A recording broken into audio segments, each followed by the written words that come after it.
What's up, everyone? Welcome back to the channel, and in today's episode I'm going to try to recap what I accidentally deleted 3 days ago before our week turned into a shit show. And we are going to show you the finishing, or no, it's not even going to be finished by the end of this episode, I know, I just realized, but show you where we stand with the Tramp project that we wanted to have done on Wednesday. Today's Friday. It is not done, but it is really close.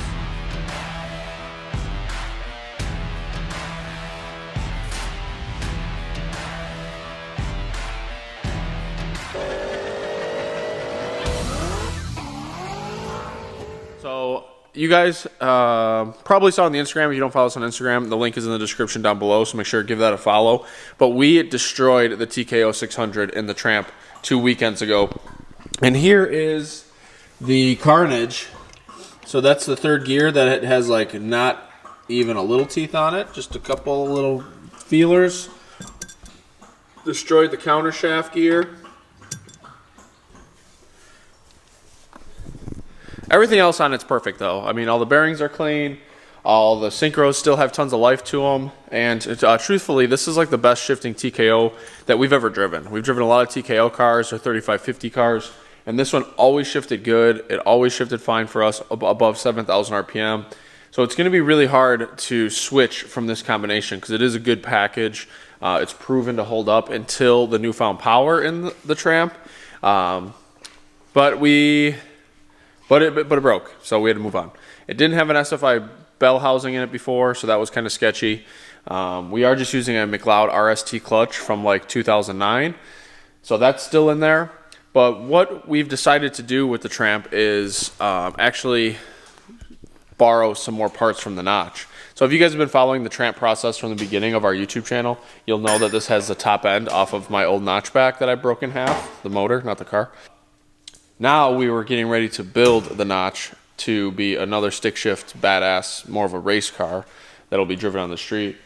And we purchased a faceplated t56 Magnum for that build because we had to get the motor plate set up and the transmission mount set up, and then we could cage the car. So we actually purchased that transmission for the notch. But now that we have this faceplated t56 Magnum laying around and the notch is not really getting the progress that we expected it to have early in the season, I actually put the notch back in storage at my house, brought the Tramp in, and we're going to put the Magnum into this. So that Magnum is faceplated 1, 2, 3, 4, still has 5th and 6th overdrive, which is really important. The only reason why I'm going with the Liberty over a G-Force. And yeah, we ordered a small block Ford bell housing, and Dan got it all in over the last 2 days. So it is fully installed. The clutch pivot ball is adjusted properly. We had to get a new clutch fork. You guys will see that in the rest of the video. I kind of give a little bit better update, but it is all installed here. We have to go now to go get a drive shaft made for it. But I just want to catch you guys up to speed on what is going on here. Eleanor's transmission is also out because the clutch went bad on it. We took it apart, and we should have seen that it was abused. So it's partially our fault because we should have just replaced it. But before it didn't have any drivability problems. Now with the new setup that we got in it, it probably makes a lot more low-end torque, and it's able to blow through the clutch that wasn't properly broken in the first place.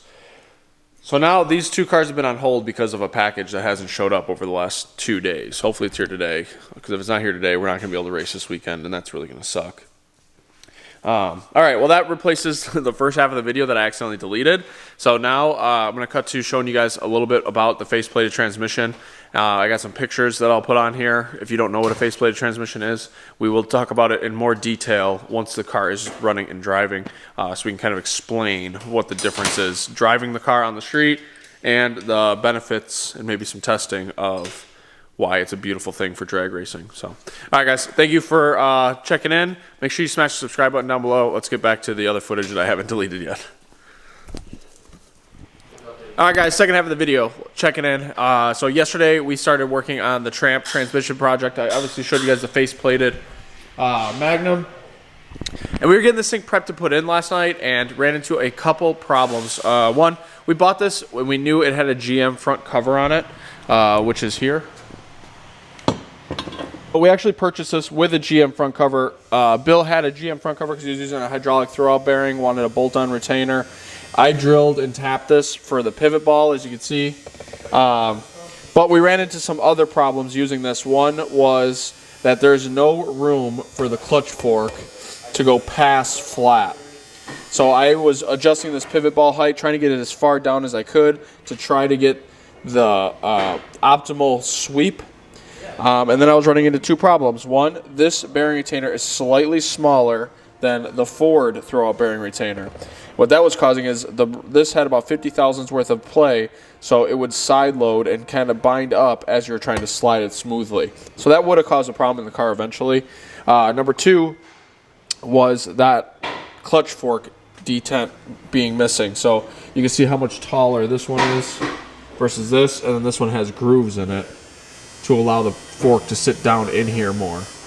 So we got that resolved by calling Liberty. Liberty had a full T56 Magnum Ford front cover ready to go.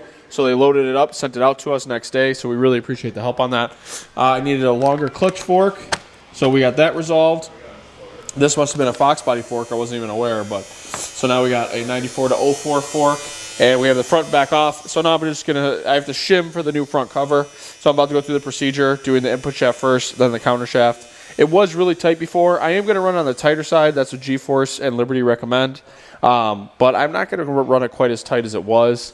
I was planning on just leaving it because that's how he had it set up, and I did not have a counter shaft shim set in stock. But seeing as we needed to order a bunch of parts to make this work, I got some shim kits sent over as well. So I'm gonna go through the procedure on that, finish this up.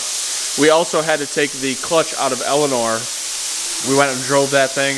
We got about 50 street miles on it. Getting it ready for the dyno, we started loading it down and it was blowing through the clutch. So good thing we didn't strap it down to find that out. We took the clutch apart and bonehead us. We really should have replaced it when we saw it last time. We weren't too worried about the condition of the clutch because it drove fine before, but it's got to be making more torque now by a lot, and it is not holding on. The pressure plate and the flywheel and the floater disc all had really bad heat spots, had no sign of proper break-in procedure. They just had heat all over them.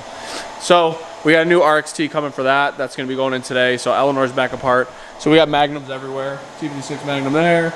Magnum there, TKO 600 there, and then we got another Magnum in the garage, so it's kind of funny, we got transmissions everywhere. But anyway, that's where the Tramp stands, and hopefully we get this thing in the car tonight along with some other control arms. So this video is obviously a little bit longer because we're just going to finish this up tonight, and then you guys will obviously be watching this tomorrow, which means that this was yesterday, however that works. Alright guys, I'm not sure where this video left off. I wanted this to be a 2-day update. That's what I'm trying to shoot for on the videos, but I don't have a structure and nothing ever goes as planned. So just to finish this up so we can go into the weekend with some fresh content is that the Tramp has the faceplated T56 Magnum installed. Dan worked really hard on this yesterday, and the Magnum's installed. That trans cross member is temporary. The new one will be here today. He wired in the reverse switch, the reverse lockout to the brake pedal, so when you hit the brakes, it'll unlock it. So that'll be really nice. We measured for a drive shaft, so we're going to go get that today.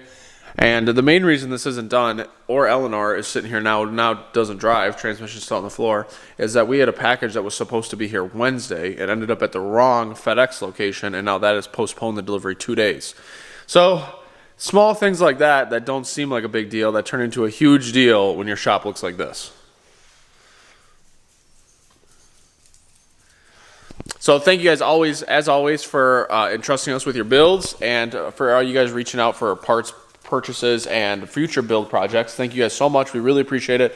We look forward to the expansion of what we're going to be doing next week. So subscribe for that. And obviously, hopefully we're going to get some testing in tonight with the Tramp.